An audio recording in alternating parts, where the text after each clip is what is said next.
தூய்மையான அமைதியான அரசியல் நாட்டில் நடைபெற வேண்டும். மக்கள் அமைதியுடனும் சம உரிமைகளுடனும் வாழ வேண்டும். அடிப்படை தேவைகள் அனைத்து மக்களுக்கும் கிடைக்க வேண்டும்.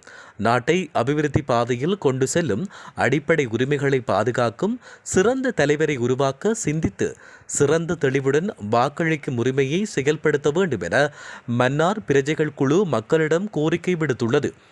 இவ்விடயம் தொடர்பில் மன்னார் பிரஜைகள் குழு இன்றைய தினம் புதன்கிழமை அறிக்கை ஒன்றினை விடுத்துள்ளது. குறித்த அறிக்கையில் மேலும் குறிப்பிடுகையில், இலங்கை நாட்டின் குடிமக்களாகிய நாம் இப்போது நமது நாட்டிற்கு பொருத்தமான தலைவரை தெரிவு செய்யும் தேர்தலை நோக்கி நகர்ந்து கொண்டிருக்கிறோம். பல்வேறு எண்ணங்களோடும் எதிர்பார்ப்புகளோடும் சுமைகளோடும் வேதனைகளோடும் இத்தேர்தலை சந்திக்கின்றோம்.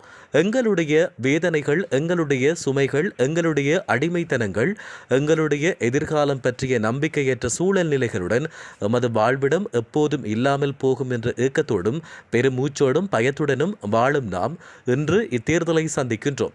எங்கள் வேதனைகளை, எங்கள் பசியினை, எங்கள் உரிமை பறிப்பு, எங்கள் வாழ்விடங்கள் அபகரிப்பை, எங்கள் வளங்களின் அழிப்பினை, வளங்கள் அடாத்தாக திருடப்படுவதையும் எல்லா மட்டங்களிலும் இப்பிரச்சனைகள் ஆழ வேரூன்றி மக்கள் வாழ்வில் சந்திக்கும் துன்பங்களை சொல்ல முடியாது மற்றும் பகிர முடியாது வாய்கள் மூடப்பட்ட நிலையில் இந்த தேர்தலை சந்திக்கின்றோம்.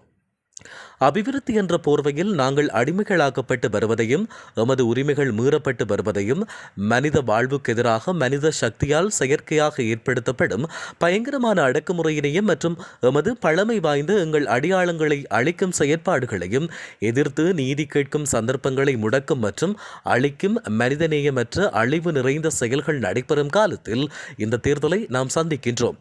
பிள்ளைகளை இழந்து, பெற்றோர்களை இழந்து, மனைவியை இழந்து, உடல் அவயவங்களை இழந்து, கண்ணீரோடும் கவலைகளோடும் சுமைகளோடும் வாழும் உறவுகள் மற்றும் தாங்கள் ஒப்படைத்த உறவுகள் மற்றும் எங்களிடம் இருந்து உறவுகளை வலுக்கட்டாயமாக பறித்து சென்ற உறவுகளை நினைத்து கண்ணீருடனும் கவலையுடனும் வருந்தும் உறவுகளையும் கவலைக்கு உள்ளாக்குவதோடும் அத்துடன் பல்வேறு ஆண்டுகளாக அரசியல் கைதிகளின் விடுதலைக்காக அவர்களின் வருகையை எதிர்பார்த்து கவலையுடன் உள்ள உறவுகளுக்கு நீதி கிடைக்காதா எனும் கவலையோடும் மற்றும் தங்களின் சொந்த இடத்திற்கு சென்று மீண்டும் வாழ்வை ஆரம்பிக்க முடியாத நிலையில் இந்த தேர்தலை நாங்கள் சந்திக்கின்றோம்.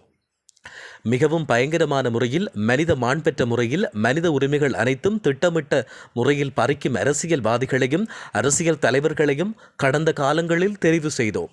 எமது வளங்களையும் காணிகளையும் சுரண்டும் மற்றும் விற்க தூண்டும் அரசியல்வாதிகளையும் அரசியல் தலைவர்களையும் கடந்த காலங்களில் நாம் தெரிவு செய்தோம். எமது பண்பாடுகளையும் மொழிகளையும் சமயங்களையும் மிகவும் பயங்கரமான முறையில் திட்டமிட்டு அளிக்கும் அரசியல்வாதிகளையும் அரசியல் தலைவர்களையும் கடந்த காலத்தில் தெரிவு செய்த மக்களாய் இன்றும் இந்த தேர்தலை சந்திக்கின்றோம்.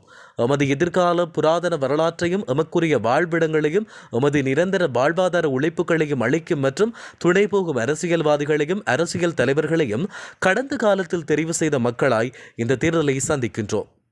மக்களின் உயிரை, அடிப்படை உரிமைகளை மதிக்காமல், மக்களின் வாழ்வுகளை பாதுகாக்காமல், திட்டமிட்ட முறையில் மக்கள் மத்தியில், குடும்பங்களில், கிராமங்களில் மற்றும் மாவட்டங்களில் பிளவுகளையும் பிரச்சனைகளையும் ஏற்படுத்தும் தூய்மையற்ற அரசியல் செய்யும் அரசியல்வாதிகளையும் அரசியல் தலைவர்களையும் கடந்த காலத்தில் தெரிவு செய்த மக்களாய் இன்றும் இத்தேர்தலை சந்திக்கின்றோம். படித்த இளம் சந்ததியினர் வேலைவாய்ப்பின்றி இளம் சமுதாயம் சீரழியும் நிலையில், தொழில் முயற்சிகள் அற்ற நிலையில், தீய பழக்க வழக்கங்களுக்கு ஈடுபடும் இன்றைய இளம் தலைமுறையின் எதிர்காலம் கேள்விக்குறியாக்கப்பட்டுள்ளது. இந்த நிலை எதிர்கால வாழ்வை மாற்றுமா என்ற நிலையில் இந்த தேர்தலை சந்திக்கின்றோம். நாட்டு மக்கள் அனைவருக்கும் வாக்களிக்கும் உரிமை உண்டு. ஆகையினால் தெளிவான சிந்தனையோடு ஆழமாக யோசித்து தங்களின் விருப்புகளின் அடிப்படையில் வாக்குகளை அளிக்க வேண்டும். தூய்மையான மற்றும் அமைதியான அரசியல் நாட்டில் நடைபெற வேண்டும். மக்கள் அமைதியுடனும் சம உரிமைகளுடனும் வாழ வேண்டும். அடிப்படை தேவைகள் அனைத்து மக்களுக்கும் கிடைக்க வேண்டும். நாட்டை அபிவிருத்தி பாதையில் கொண்டு செல்லும் மற்றும் அடிப்படை உரிமைகளை பாதுகாக்கும் சிறந்த தலைவரை உருவாக்க சிந்தித்து சிறந்த தெளிவுடன் வாக்களிக்கும் உரிமையை செயல்படுத்துவோம் என குறித்த அறிக்கையில் குறிப்பிடப்பட்டுள்ளது.